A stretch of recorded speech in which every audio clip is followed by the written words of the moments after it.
নমস্কার বন্ধুরা, রমা হেসেলে সবাইকে স্বাগত। আমি রমা চলে এসেছি একটি নতুন রেসিপি নিয়ে। আজ আমি সিম আলু দিয়ে সরপুটি ঝোল বানিয়ে দেখাচ্ছি, সেটা আপনাদের সাথে শেয়ার করব। স্কিপ না করে পুরো ভিডিওটা দেখুন। যারা নতুন আছে প্লিজ সাবস্ক্রাইব করে আমার পাশে থাকুন। এখানে সরপুটি নিয়েছি 4 পুঁটি, চারটে পিস নিয়েছি, সরি। তো এখানে সিম আলু কাটা আছে, দেখুন কয়েকটা আলু আর সিম নিয়েছি। নুন হলুদ তো রয়েছে, আর বাকি মশলা আমি রান্না করতে করতে আমি দেখিয়ে দিচ্ছি। কড়াটা আমার গরম হয়ে গেছে, তো আমি আগে সর্ষে তেল দিয়ে দিচ্ছি। তেলটা একটু গরম হতে থাক।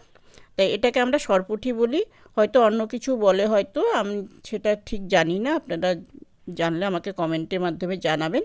তো এখানে পেঁয়াজের বেরেস্তা করে নিয়েছি কিছুটা, যেহেতু আমি পেঁয়াজ বাটা দিচ্ছি না, তাই পেঁয়াজের বেরেস্তা দিলে এটা ফ্লেভারটা ভালো আসে। এখানে জিরের গুঁড়ো আছে 2 চামচ, 1 চামচ আছে ধনে গুঁড়ো, ঝাল অনুযায়ী লঙ্কা গুঁড়ো, কাঁচা লঙ্কা কয়েকটা, আর আছে গোটা জিরে ফোড়ন দেব।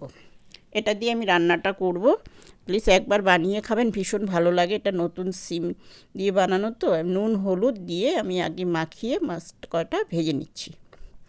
হালকা ভেজে তুলে নিব। একবার বানিয়ে খেয়ে দেখবেন, এটা একদম নতুন, যেহেতু এটা নতুন সিমই বলা যায়, এখন তো সিমটা মাত্র হচ্ছে, সেই জন্য ভালো লাগে সবজিটা খেতে, মাছের ঝোলটা। তো মাছটা আমি হালকা ভেজে নিচ্ছি, একদম কড়া করে ভাজিনি। কড়া করে ভাজলে মাছটা ভাজা আমার বেশি খুব একটা ভালো লাগে না, সেই জন্য এখানে আমি গোটা জিরে আর তেল দিচ্ছি না, এই তেলেই আমি গোটা জিরে ফোড়নটা দিয়ে দিচ্ছি। জিরেটা একটু ভাজা ভাজা হয়ে গেলে আমি এখানে মশলাগুলো অ্যাড করব। প্রথমে আগে আলু আর সিমটা আমি হালকা আগে থেকে ভেজে রাখিনি, সেই জন্য আমি তেলের মধ্যে ভেজে নেব। ফোড়নের সাথে আমি আর সিমটাকে একটু হালকা ভেজে নিচ্ছি। প্রথমে একটু ভাজা ভাজা হলে তার মধ্যে দেখুন আমার এটা একটু মজে গেছে, হালকা ভাজা হয়ে গেছে। এখন আমি একে একে মশলাগুলো অ্যাড করছি। এখানে জিরের গুঁড়ো দিয়েছি 2 চামচ, আর দিয়েছি ধনে গুঁড়ো, লঙ্কা গুঁড়ো সব একসাথে দিয়ে দিলাম, কাঁচা লঙ্কা সব একসাথে আমি দিয়ে সবজিটাকে একটু কষিয়ে নিব। সাথে দিচ্ছি হলুদ গুঁড়ো আর নুনটাও দিয়ে দিব। একসাথে দিয়ে আমি মশলাটাকে কষিয়ে নিচ্ছি।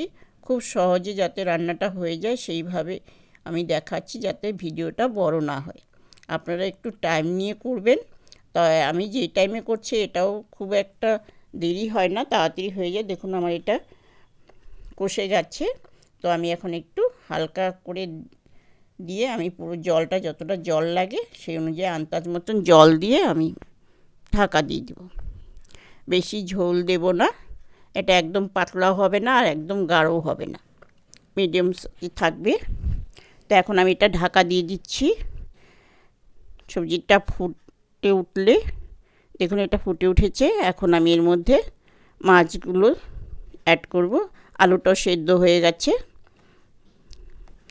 আর এটা ভীষণই ভালো লাগে। আবারও বলছি, আপনারা একবার বানিয়ে খাবেন।